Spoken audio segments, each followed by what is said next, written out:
What's up, Grizz Nation? Welcome into another Grizz Game Day update. It is snowing outside right now, Michael Wallace. We are bringing you the Memphis Grizzlies taking on the Detroit Pistons. Kind of Detroit weather out there right now.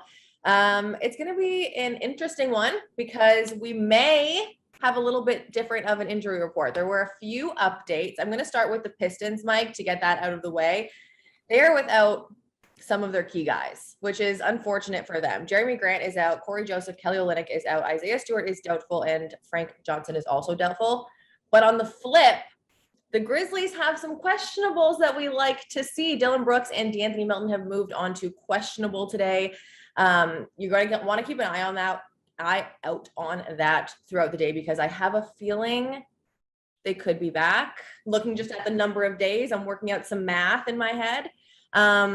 Unfortunately, though, Kyle, Desmond Bane, and Yves Pons are doubtful, and John Conchar and Xavier Tillman are both still out. Mm-hmm. This is a team, Mike, that is not great. The Detroit Pistons are rebuilding. We saw them in preseason. It was 127-92. It was not a close game. They're also coming off a game last night against Charlotte where they got blown out 140-111. What do the Grizzlies need to do to pull this one out? They just have to have a professional maturity. You know, we talked about, the last time they were in a situation that was similar to this back when they're home court against Oklahoma City. Now, granted, Oklahoma City had Josh Giddey and Shai Gilgeous-Alexander available, but it was still a situation against a team that they blew out by almost 80 points the last time they faced them. Have the Grizzlies grown up? Can they continue to play the way that they played in terms of what they've been able to do?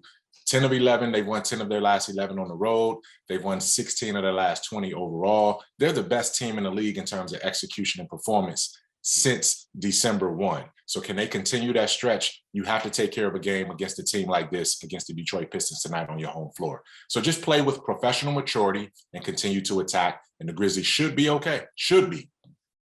This is a stat that I didn't like to see. 8 of the Grizzlies' 14 losses have been versus teams that are under 500. Mm-hmm. What do they need to do when you're talking about playing with maturity, professionalism, and getting a good start? Who does that start with? Where do they start? How do they come out hot without kind of having that mentality like, no, it's a below 500 team? That's a great question, and that's phenomenal research, Kelcey, because again, so much of the stats we've shown recently have shown that the Grizzlies are 15-7 against teams above 500.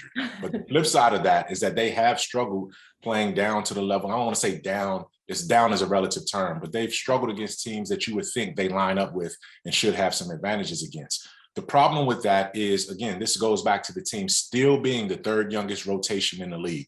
There's still a lot of youth. There's still a lot of moving parts. There's still a lot of combinations that Taylor Jenkins and Brad Jones the other night are even throwing out there at this very moment that never played together before. So there's still a work in progress trying to figure out this chemistry thing. But the one thing they continue to play with now, and I'm only going to look at the Grizzlies over the last month. What they've done over this last month is that it does not matter who comes in. These guys are ready to step up and perform. So you give them that kind of credit and you say, avoid those kind of letdowns against teams you should beat. Detroit is a team that gave up 140 points last night.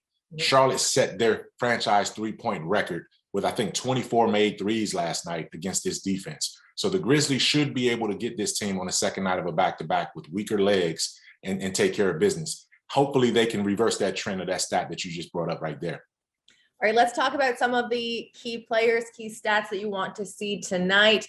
Now, with the people that I listed off for Detroit, a lot of those are big guys. They're missing 3 of their big guys. I think yesterday the tallest guy they had was Trey Lyles, and he plays well, but Trey Lyles versus, Steven Adams, Jaren Jackson Jr., Killian Tilly, you keep throwing these big bodies out there.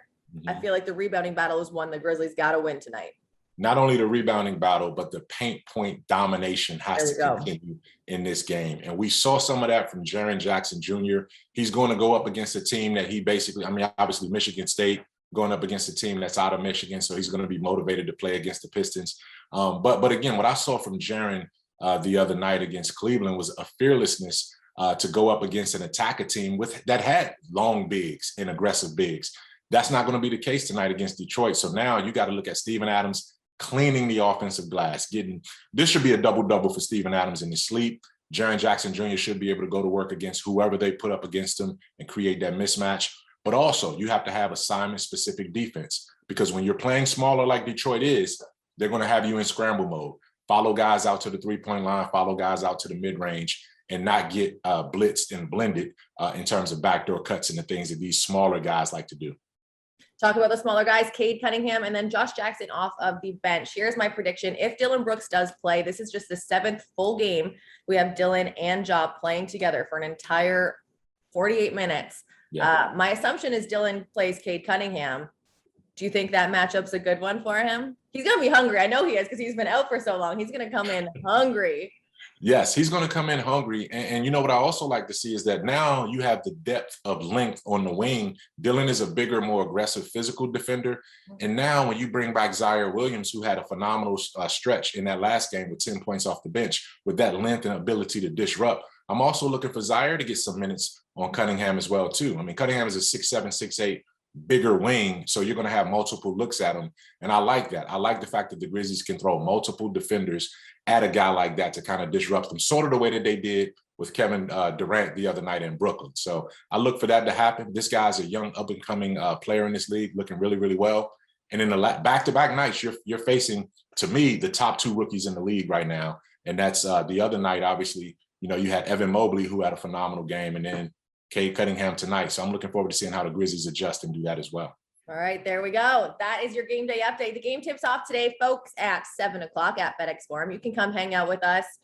Drive carefully. I know the roads get crazy out there when there's like one snowflake. So drive carefully, get in. You can get your tickets at 901-888-HOOP. You can watch on Valley Sports Southeast, or you can listen on the radio at 92.9 ESPN Radio. And of course, Mike, follow along all of our social channels at MemGrizz.